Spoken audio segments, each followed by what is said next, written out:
Roberto Alfaro les saluda y como siempre la mejor y cordial bienvenida a este maravilloso tiempo de Parashá. Y estamos en el tiempo de Parashá de Yitro, un tema extraordinariamente importante y fundamental en todo el contexto de la palabra. Estamos en el capítulo 18 de la porción del libro de Éxodo. Avanzamos ayer en la primera parte y dimos algunos principios fundamentales del momento en el que Yitro o Jetro aparece en escena saludando, visitando, junto con los nietos y su hija Séfora, esposa de Moisés, hijos de Moisés, visitando obviamente a Moisés. Narramos cómo es importante identificar la gestión de los dos, porque tanto el uno como el otro tienen una particularidad muy interesante y es que se escuchan mutuamente. Dice la palabra en el capítulo 18, oyó Jetro Cohen, hablamos ayer de la palabra Cohen, la importancia de lo que es un Cohen, un sacerdote, una persona de jerarquía, de importancia, y escucha Yitro atentamente a Moshe, su yerno, sobre todas las señales y maravillas que Dios ha hecho hasta permitir que el pueblo de Israel salga de la condición de esclavitud por años. De hecho, Jetro sabe que estos largos años de esclavitud del pueblo de Israel han sido años demasiado fuertes, penosos, críticos por demás, además también de que era prácticamente imposible de que este pueblo saliera de esa condición de esclavitud. Así es que vemos cómo de manera extraordinaria, y estoy retomando un poquito lo que ya mencionamos ayer, vemos cómo en medio de todo este proceso en el que Moshe narra su testimonio, Jetro está muy atento a escuchar la situación y finalmente en el verso 11 y 12 que les pedí de manera especial que resaltáramos, encontramos cómo ahora él reconoce la grandeza del Dios Todopoderoso, reconoce que no hay un Dios como el Dios de Israel y también importante que lleva a cabo holocausto y sacrificios y comparte los alimentos, el Shabbat con la familia. Es importante resaltar, mis amados hermanos, y si usted me permite, por favor, y me acompaña por un momento en este texto del libro de Levítico. Vayamos un momento al libro de Levítico, en el capítulo 19, libro de Levítico capítulo 19 y en el verso 32. Acompáñeme, por favor, en este texto, en la lectura de este texto, porque veamos algo que es bien importante para nuestro diario vivir hoy. Recordemos que el propósito de estudiar Parashá es precisamente que el tema que tratamos nos dé una enseñanza a nuestros días. Porque recordemos que Torah no es algo del pasado, la Torah es viva, la Torah está presente, la Torah es para hoy. De tal manera que en el libro de Levítico, Bat Midbar, capítulo 19, libro de Levítico, capítulo 19, verso 32, dice esta palabra: delante de las canas te levantarás y honrarás el rostro del anciano, y de tu Dios tendrás temor. Yo, Yahweh. Es bien interesante esta porción maravillosa de Levítico 19:32, porque la podemos aplicar justamente a lo que está pasando ahora mismo en el caso de Moisés. Hay preguntas que ustedes me han enviado y estoy tratando de dar algunas respuestas básicas, muy básicas, en el sentido, si Moshe habla cara a cara con Dios, recordemos esto, Moisés ahora tiene una conexión VIP directa, permanente, 24 horas directamente con nuestro Padre Celestial. Entonces, si es así, ¿por qué razón tendría que prestarle atención a los consejos de su suegro? Pues bien, ¿cuál es la respuesta a esta situación? Muy interesante. Recordemos un poco la historia. Moshe, después de la situación que se presentó en Egipto con la muerte de uno de los soldados del ejército egipcio, se ve en la necesidad de huir. Ese huir se sucede después de un tiempo de 40 años, pasando toda la travesía del desierto, reencontrándose o encontrándose mejor con la vida de Jetro, sacerdote de Madián, allí toma por esposa a Séfora.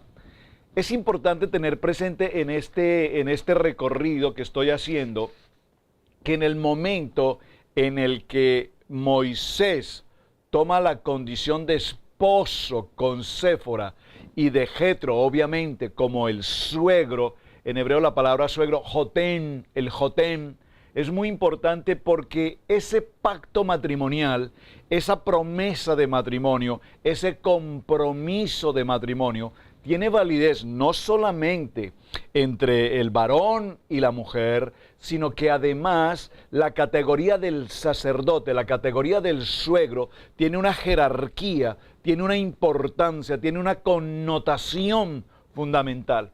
Hay una palabra muy interesante aquí, es consuegramiento. Consuegramiento, posiblemente usted no ha escuchado esa palabra con mucha frecuencia. Consuegramiento quiere decir que asimismo como hay pacto matrimonial, también hay un pacto del yerno para con el suegro. Ese pacto permite que el suegro tenga una jerarquía, repito, una posición de respeto, de honra, de autoridad, si puedo utilizar esa expresión, autoridad en el sentido de consejo, autoridad en el sentido de protección, autoridad en el sentido de cuidado, autoridad en el sentido de responsabilidad. Entonces, ahora vemos cómo cuando Moshe recibe la visión y la misión de lo que debe hacer en la zarza ardiente, recordemos que lo primero que Moshe hace es precisamente consultar con su suegro. Él le narra cada detalle de lo que pasó con respecto a esta zarza y evidentemente Jetro, un hombre, permítame usarlo entre comillas, de canas, es decir, canas en el sentido de sabiduría, canas en el sentido de una persona mayor, canas en el sentido de una persona con entendimiento, canas en el sentido de una persona que viene de la genealogía de Abraham, es decir, que no era ajeno a la visión que ahora Moshe ha tenido. Razón por la cual, cuando Moshe narra su historia, evidentemente Jetro reconoce esta historia y entiende muy bien que lo que Moshe está viviendo es algo absolutamente sobrenatural, algo que solamente puede venir del cielo. De tal manera que es precisamente Moshe quien apoya permanentemente, es precisamente Jetro quien apoya a Moisés y le dice, debes ir, debes cumplir con ese propósito. Aquí se sucede algo muy interesante, apliquémoslo a nuestra situación en el siglo XXI. Moisés ahora toma una ruta en dirección hacia Egipto. Ya el Padre Eterno le ha confirmado a Moisés que puede ir porque las personas que le buscaban para matarle, esa generación de hombres en Egipto que trataron de matarlo ya no existen más. Por lo tanto, el Padre Eterno le da la fortaleza, la certeza, la seguridad de que puede ir sin el inconveniente de que sea presa de sus enemigos que quieran matarle. Allí en el recorrido suceden varias cosas, ya las hemos considerado en otro momento. Lo interesante aquí es que Séfora y sus dos hijos van en compañía de Moisés. Se cruzan en un punto en el desierto con Aarón. Recuerden que esa fue la palabra que el Padre Eterno le dio a Aarón. Ve al desierto y encuéntrate con Moisés. Otra pregunta en que alguien me envió, alguno de los hermanos me enviaron, aprovecho, perdónenme el paréntesis para saludar a tantos hermanos y gracias por reportarnos su acompañamiento en el discipulado de estudio bíblico devocional, no solamente a los hermanos aquí en los diferentes estados, en los Estados Unidos, sino a las diferentes naciones, en Panamá, en Colombia, en Argentina, a los hermanos de Chile, de Bolivia, a los hermanos de Costa Rica, bueno, a los hermanos de Ecuador, a los hermanos que nos acompañan en España, en diferentes ciudades de España y en tantos puntos. Muchísimas gracias por sus saludos. ¿Por qué mencionamos entonces este aspecto tan importante? Porque la pregunta puntual fue, ¿por qué razón Séfora y sus hijos no permanecieron con Moisés durante todo este lapso de tiempo en el cual sucedieron las señales y maravillas? Entre comillas, las plagas. Y la respuesta a la pregunta tan interesante es esta. Aarón advierte a Moisés que si su esposa y sus hijos ingresan a Egipto y ahora van a ser, digamos, no propiamente residentes, van a estar en una condición de transeúntes en Egipto, deben ser registrados legalmente, es decir, es como el efecto migratorio, deben registrarse por efecto de migración a Egipto, y en el momento en que se establezca su condición de hijos de Moisés y demás, pasarán a ser condición de esclavos. Por lo tanto, Aarón, sabemos la importancia de Aarón en todo este proyecto, inmediatamente recomienda a su hermano Moisés y le dice: mis sobrinos, tus hijos, Moisés, no pueden ingresar a Egipto porque pasarían a la nómina de los esclavos del pueblo de Israel, a los esclavos como pueblo de Israel. De tal manera que es necesario que ellos se regresen de inmediato a su casa. Es así como Séfora, Gerson y Eliezer y Gerson regresan a casa de su padre, en este caso Jetro. ¿Por qué estoy mencionando toda esta historia? Porque evidentemente Jetro no estaba en la obligatoriedad de recibir a su hija y a sus nietos, pero Jetro entiende con claridad la visión que Moisés está cumpliendo, sabe que es un propósito de Dios, aunque recordemos que aquí Jetro es un hombre de idolatría, Jetro es un hombre de dioses paganos, pero también tiene claridad que aquí hay un propósito especial de un Dios que él no propiamente conoce, pero que sabe que hay un propósito en la vida de Moisés. Ahora bien, Jetro asume ese cuidado, esa protección de su hija y de sus nietos. Y ese cuidado es fundamental, porque ahora cuando Moisés sale con todo el pueblo de Israel, y en toda esta historia que he tratado de parafrasear, llegamos justamente nuevamente al capítulo 18, que no lo puedo pasar tan desapercibido, repito, porque aquí hay momentos muy importantes.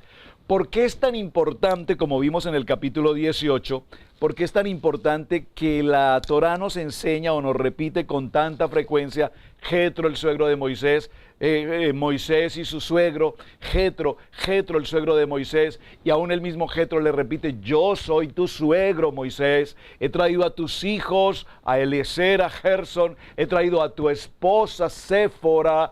¿Por qué tan importante esta presentación? Si por supuesto con los textos que ya hemos mencionado anteriormente tenemos claridad de que él es el suegro, de que ellos son los hijos y de que ella es la esposa. O sea, ¿por qué nos repite toda esta historia con la función de cada uno? La respuesta es la siguiente: porque evidentemente lo que está haciendo Jetro es enseñando a Moisés que esa responsabilidad de cuidar a Séfora y a sus nietos no es una responsabilidad del suegro, es una responsabilidad del esposo, de Moisés. Yo cuidé de tu familia y lo he hecho con gran aprecio, Moisés, pero ya es tiempo de que ahora que has salido de esa condición de esclavitud, te ocupes de tu responsabilidad como padre y de tu responsabilidad como esposo. Y vemos cómo entonces él recalca, su posición como suegro. ¿Por qué? Porque, repito, el suegro tenía una condición jerárquica de autoridad que amerita de parte de Moisés o del yerno honra y respeto. ¿Dónde podemos ver, además de esto que estoy narrando, la continuación a esta situación? Pues la vemos inmediatamente en el capítulo que vamos a desarrollar hoy, en el verso 13 del capítulo 18. Aconteció que al día siguiente se sentó Moisés a juzgar el pueblo, y estuvo delante de Moisés desde la mañana hasta la tarde. Aquí está nuevamente, véanlo, verso 14. Viendo el suegro, ¿por qué nos repite tanto el suegro? Viendo el suegro de Moisés todo lo que él hacía con el pueblo, le dijo: ¿qué es esto que haces con tu pueblo, yerno? ¿Por qué te sientas tú solo y todo el pueblo está delante de ti hasta la mañana, desde la mañana hasta la tarde? Y Moshe respondió a su suegro: porque el pueblo viene a mí para consultar a Dios. Cuando tienen asuntos, vienen a mí y yo juzgo entre el uno y el otro y declaro las ordenanzas de Dios y las leyes. Muy importante este punto. Pero veamos, ¿qué entendemos en la respuesta que Moshe presenta a su suegro? ¿Cómo ven la respuesta? Es una respuesta tan salida de lugar. ¿En qué sentido? Moisés, te repito, yo, Jetro tu suegro, he regresado a tu casa con tu esposa Séfora y con tus hijos Eliezer y Gerson. ¿Qué es lo que ahora haces? Estás dedicado desde temprano en la mañana hasta tarde en la noche a atender los problemas de todo el mundo. Le arregla los problemas a toda la gente. Crees que estás haciendo el gran sacrificio, el gran trabajo, la gran labor y se te está olvidando tu responsabilidad como hombre, como esposo, como padre. ¿Cuántas veces te tengo que repetir yo, Jetro, tu suegro, que tienes una esposa y tienes unos hijos? Han pasado ya varias veces, yo me he ocupado de ellos, los he cuidado y hasta aquí los he traído con toda protección, no les ha faltado absolutamente nada. Pero ahora es tiempo, Moisés, que te ocupes de tu familia. ¡Wow! Extraordinario esto que estamos viendo. Apasionante esta historia, ¿verdad? Muy apasionante. Veamos las consecuencias y apliquémoslo al siglo XXI. Hoy, para muchos hombres,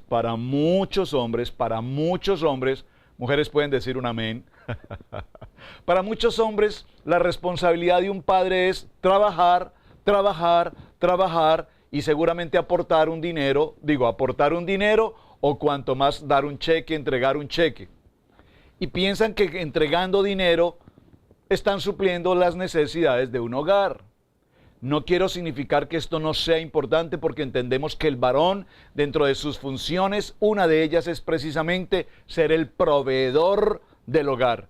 Pero no podemos olvidar que no solamente se trata de proveer económicamente, porque también una de las grandes e importantes funciones de un líder, de un hombre de casa, es precisamente como líder ser un proveedor, ser un protector, ser un hombre afectivo, ser un hombre que coordina, ser un hombre que apoya, ser un hombre que ama, que participa de todas las gestiones de su familia. Y peor aún, si aplicamos aún más esta historia al siglo XXI y a nuestra situación de hoy, particularmente en el caso de tantos hogares donde los hombres en busca de mejor circunstancia económica, de mejor posición de carácter laboral, deciden salir hacia otros lugares, hacia otras ciudades, hacia otros países, en busca, repito, de una mejor posición social, de una mejor posición económica, dejando en el camino a su esposa, a sus hijos, con el único propósito de enviar dinero.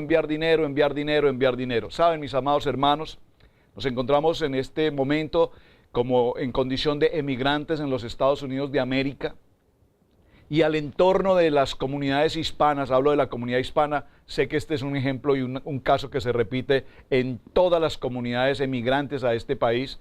Muchos hombres vienen solos, o mujeres solos con sus hijos. Evidentemente, repito, el hombre parece ser que tiene una condición de que solo enviar dinero es la solución al problema. Pero todos sabemos absolutamente que esa no es la solución al problema. Esta radiografía que estoy presentando desde el punto de vista del efecto migratorio en el siglo XXI es precisamente la escena que nos está narrando el capítulo 18, verso 13. ¿Por qué? Porque cuando vemos la respuesta de Moisés a su suegro, él le dice: estoy supremamente ocupado, suegro, la gente viene a mí, la gente me consulta, sus problemas, yo reviso la posición del uno, reviso la versión del otro, tomo decisiones conforme a las leyes de Dios, conforme a las ordenanzas de Dios, conforme a los misbot que Dios me ha entregado, conforme a los principios de Torah que ya tenemos, Torah oral por lo menos, y tengo que tomar decisiones para ayudar al pueblo. Es decir, si comparamos esta historia con el siglo XXI, nos daremos cuenta que es precisamente el modelo de tantos y tantos hombres ministros en la palabra que se ocupan tanto y tanto y tanto del ejercicio del ministerio que descuidamos precisamente la primera tarea ministerial que el Padre Eterno nos ha entregado. ¿Cuál es? La familia. La familia. Entonces hay tantos ministros, pastores, entregados a tiempo completo a la obra, al ministerio. Gloria al Padre por esa vocación, por ese anhelo de servir al propósito. Amén. Pero mientras tú estás atendiendo el ministerio y descuidando tu hogar, tu esposa y tus hijos, déjame decirte que tu labor ministerial no está conllevando a ningún resultado. Tú no puedes ser luz afuera y oscuridad en tu casa. Y pastor, ¿usted por qué está hablando de esta manera? ¿Y por qué está diciendo esto? Bueno, no estoy refiriendo ni tocando ni mucho menos el manto de absolutamente ningún pastor, porque yo lo soy y también he tenido que dedicar mucho tiempo, pero nunca jamás descuidando la primera prioridad que el Señor me ha entregado. ¿Cuál es? Mi Padre Eterno me entregó una esposa y 3 hijos. Esa es la primera responsabilidad. Ahora, ¿por qué menciono esto? Porque indudablemente un varón ministro con familia, con esposa e hijos, el principio fundamental de todo varón es precisamente que sus hijos puedan crecer y se afiancen y desarrollen el ministerio.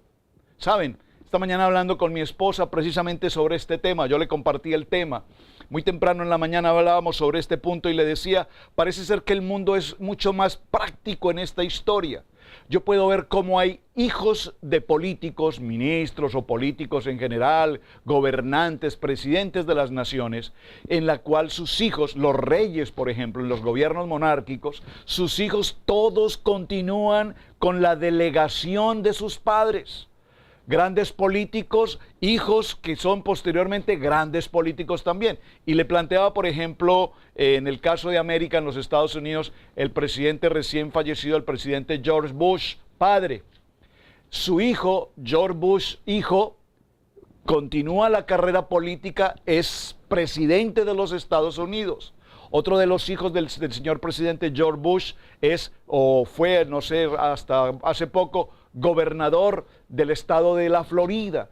Los hijos, pareciera ser que en el mundo, las personas del mundo tienen mayor claridad cómo un padre debe liderar, debe establecer la vocación de los hijos para ejercer la labor del ministerio. Pero ¿con qué nos encontramos hoy en el siglo XXI? Hablando del ministerio, hablando pastoralmente. Que muchos de los hijos de los ministerios pastorales hoy están tan lejos y tan apartados del ministerio, tan lejos y tan apartados de la palabra, porque no encontraron testimonio, porque no encontraron el propósito para el cual Dios debía establecerlos. Y entonces, si esto está pasando en los ministerios, ¿cómo podemos a un pastor, y lo digo con todo respeto, hermanos, por favor, no quiero lastimar el corazón de un pastor en particular, cada circunstancia, usted podrá decir, pastor, es que usted no conoce mi situación, no estoy tratando un tema en particular de nadie, estoy refiriéndome de manera genérica según la porción del texto que estamos estudiando hoy. Pero si el propósito que estamos viendo es como Jetro llama la atención a Moisés y le dice, no, vas a terminar absolutamente desgastado tú y desgastado todo este pueblo, porque lo que tú estás haciendo de ocuparte desde temprano en la mañana hasta tarde en la noche, arreglándole el problema a todo el mundo, y dejas a Séfora y dejas a tus 2 hijos, a Gersón y a Eliezer, sin ningún cuidado y sin ninguna atención, entonces el llamamiento que Dios tiene para ti no se está cumpliendo debidamente. Y observen, Dios permite que un hombre que aún ni siquiera era un hombre temeroso de Yahweh le llame la atención y coloque precisamente a Moisés en lugar. Es decir, este Moisés que habla cara a cara con Dios, Dios permite que un hombre venga, su suegro en este caso, y le coloque la situación con claridad de lo que tiene que estar haciendo. Ahora, miren algo más delicado en esta historia, y espero que con esto podamos encontrar razón a lo que estoy diciendo, a lo que estoy mencionando en el estudio. Díganme, por favor, usted puede consultar todo su texto bíblico, hágalo por favor. vaya con su texto bíblico. Búsqueme y marque o indíqueme, por favor, en qué pasaje bíblico, en qué libro de la Biblia, no solamente del Tanaj, de toda la Biblia, aparecen los nombres de Gersón y de Eliezer, hijos de Moisés. No hay duda, en nuestros corazones no nos queda la menor duda de que Moisés es el hombre que ha alcanzado el nivel más alto delante de Dios. Absolutamente. Abraham fue un hombre maravilloso, Isaac, Jacob, y así sucesivamente podríamos mencionar a un sinnúmero de nombres, de hombres de fe, de hombres que han hecho cosas maravillosas con Dios, delante de Dios y para Dios. Pero definitivamente sabemos que Moisés es el máximo de los máximos de los máximos. No ha habido otro hombre como Moisés. Sin embargo, si evaluamos el llamado de atención que Moshe recibe de parte de su suegro con respecto a su esposa y con respecto a sus hijos, nos daremos cuenta que los hijos de Moisés no cumplieron con ningún propósito, con ningún ministerio. Prácticamente, después de que son mencionados aquí en el capítulo 18, prácticamente, puedo decir, desaparecieron de la historia. Entonces reflexionemos. ¿Por qué razón Jetro es tan importante en esta historia? Porque, repito, Jetro está llamando la atención poderosamente a Moisés para que recuerde que lo más importante y la prioridad es su familia. Aquí estoy yo, Jetro, tu suegro. Aquí está tu esposa. Aquí están tus hijos, Moisés. ¿Qué haces atendiendo el problema de todo el mundo? Cuando ahora tienes una responsabilidad, ya no eres el soltero que estaba en Egipto atendiendo los problemas de todo el mundo. Ahora no olvides que eres un hombre casado, que tienes un pacto matrimonial, que tienes un compromiso con Dios. Esa palabra pacto matrimonial, hatuná en hebreo, tienes un pacto matrimonial. Ese pacto lo hiciste conmigo como padre de Séfora y te estoy exhortando para que atiendas la prioridad más importante que tienes. ¿Cuál es? Tus hijos, tu esposa. Muy interesante esta historia porque evidentemente vemos cómo Moshe escucha el llamado de atención que su suegro Jetro, ese hombre de jerarquía, le hace, y él obviamente en el capítulo 18, verso 13, cuyo nombre es precisamente el del nombramiento de los jueces, entonces vemos cómo Moisés evidentemente hace esta tarea. Entonces el suegro de Moisés le dijo: no está bien lo que haces. Lo repito, no está bien lo que haces, Moisés. Desfallecerás tú y desfallecerá también todo tu pueblo. Verso 24.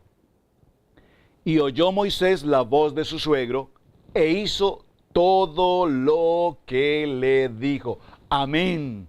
Este verso 24 del capítulo 18, yo creo que todos nosotros debemos subrayar este texto y guardarlo en nuestro corazón, porque nada más importante que haya alguien en algún momento en nuestra vida que nos dé un consejo de sabiduría, un consejo de madurez, un consejo de canas.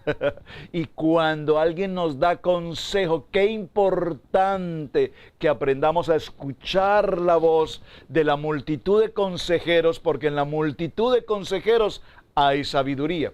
Entonces, resaltemos ya cerrando un poco esta historia. Qué importante cómo Jetro escucha amablemente, cortésmente a Moisés en todo el proceso. Pero qué importante cómo Jetro, con una amabilidad extraordinaria, con una sabiduría, como un Cohen, habla a su yerno, lo exhorta en amor, le indica su responsabilidad como padre, como esposo, le indica su responsabilidad como hombre de ministerio frente a las multitudes, como encabezar hombres de rectitud, hombres de honra, que no estén buscando el dinero, la economía, la riqueza personal, sino que sean hombres entregados al servicio, al ministerio, es decir, aprender a delegar funciones en otras personas. Claro, por supuesto, la Biblia nos enseña, hay textos como en Timoteo, y nos habla de la importancia de un hombre de madurez, un hombre de responsabilidad, temeroso de la palabra, fiel en su testimonio, hombre casado con una sola mujer, es decir, un hombre de una sola esposa, entre otras características que ese líder debe tener.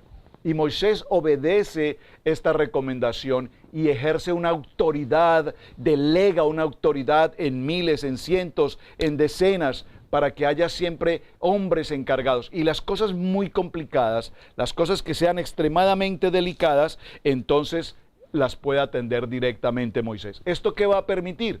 Esto va a permitir obviamente que ahora Moisés disponga de un tiempo apropiado para estar en casa, para compartir con su esposa, para compartir con sus hijos, para tener tiempo de esparcimiento, si puedo decirlo de esta manera, para que pueda compartir con ellos, porque ha pasado mucho tiempo fuera de hogar, fuera de paternidad, fuera de responsabilidad. Ahora Moshe necesita recuperar ese tiempo. ¿Y cómo necesita recuperar ese tiempo? Siguiendo el buen consejo que su suegro Jetro le ha entregado.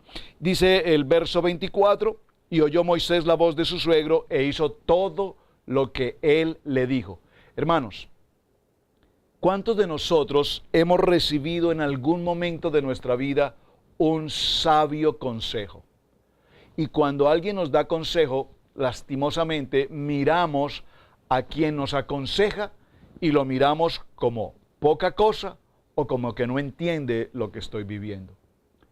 Pero cuán importante es que aprendamos a tener el discernimiento de que cuando alguien nos da consejo, aprendamos a escuchar el consejo. Y lo más importante aquí, Jetro le dice, yo te recomiendo, yerno, te aconsejo, yerno, que hagas esto. Si el Dios Todopoderoso te lo confirma, hazlo. Presten mucha atención a esta expresión. Jetro con esta claridad absoluta, porque recordemos que el Jetro que está hablando aquí ahora es un Jetro, un hombre que ahora reconoce la grandeza del gran yo soy, que ahora conoce la existencia de un único Dios, que ahora reconoce las señales y maravillas que él ya conocía, pero que ahora establece y determina que este es el Dios Todopoderoso. Moshe, yo te recomiendo que hagas esto. Es por tu beneficio, Moshe, porque podrás ser ese gran líder del pueblo de Israel, pero mientras tú no mantengas tu familia, tu hogar, con testimonio, con rendimiento, con claridad, con fidelidad, tu ministerio puede venir a pique. Y oyó Moisés todo lo que su suegro le recomendó y además le dijo, y si Dios te lo confirma, hazlo. De tal manera que aquí vemos que evidentemente fue confirmado y entonces nombró, los puso por jefes sobre el pueblo, sobre 1000, sobre 100, sobre 50 y sobre 10. Y juzgaban el pueblo en todo tiempo. El asunto difícil lo traían a Moisés y ellos juzgaban todo asunto pequeño.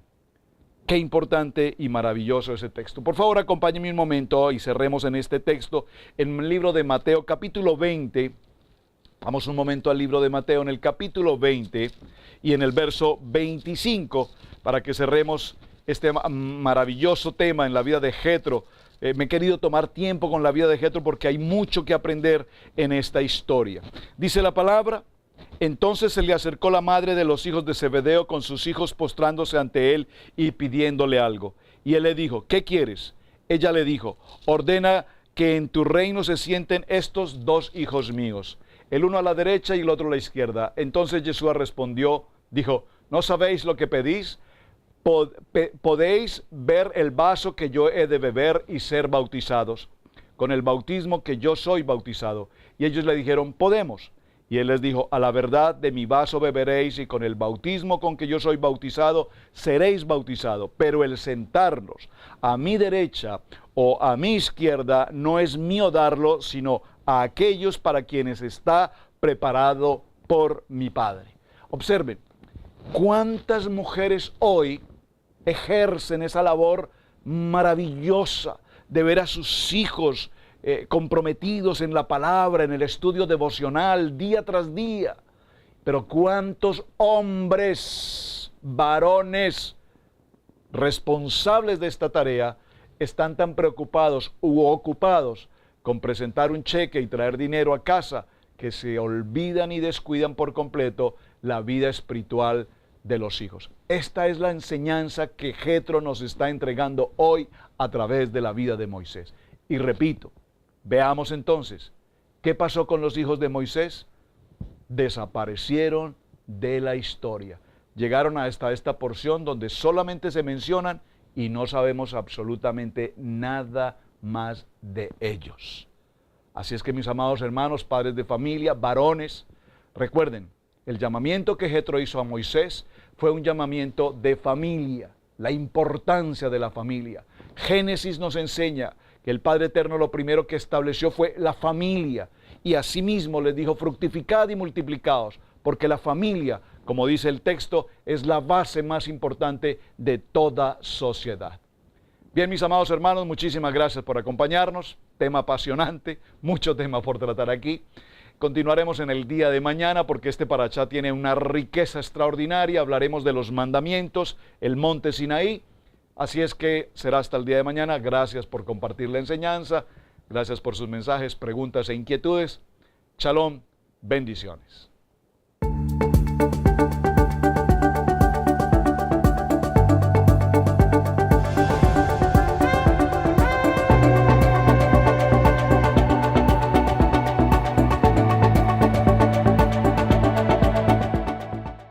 Ahora con ustedes, Tiempo de Estudio Maná.